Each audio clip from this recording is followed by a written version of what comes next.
Présentation de l'extérieur de notre véhicule.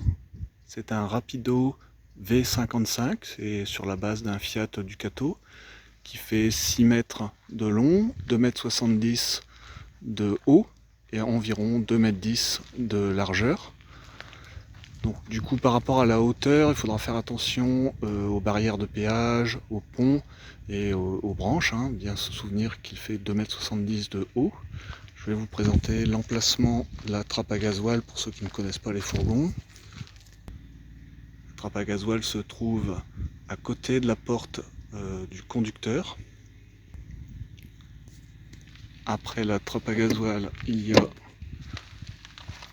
la prise 220, le branchement pour le 220 volts, donc qui se trouve ici. Je vais vous montrer comment on branche la prise 220 volts. Alors la prise 220 volts, donc on la positionne comme elle est enclenchée, on vérifie qu'elle ne se retire pas, et on peut rabaisser le capot et normalement c'est branché. Donc pour enlever la prise, il faudra déverrouiller et là vous pouvez tirer. Surtout ne pas oublier de déverrouiller à chaque fois pour pouvoir retirer la prise. Donc ne jamais brancher la prise 220 volts lorsque le moteur fonctionne quand il y a contact. Donc pour éviter de mettre le contact en même temps que la prise 220 volts est branchée, que le fourgon est branché sur 220 volts, prenez l'habitude de mettre l'emballage de la prise électrique sur le volant, de façon à ne pas démarrer pendant que le fourgon est branché sur le 220 volts. Ça fera un court-circuit sinon.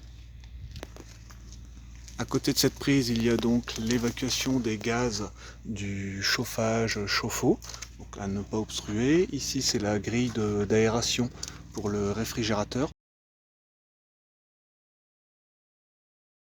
La vanne d'évacuation des eaux grises, donc les eaux de la douche et du lavabo.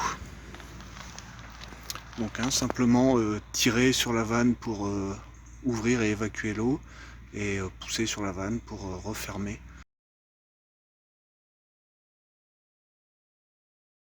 La trappe d'accès pour vider les toilettes qui s'ouvre et qui se ferme avec la clé rouge.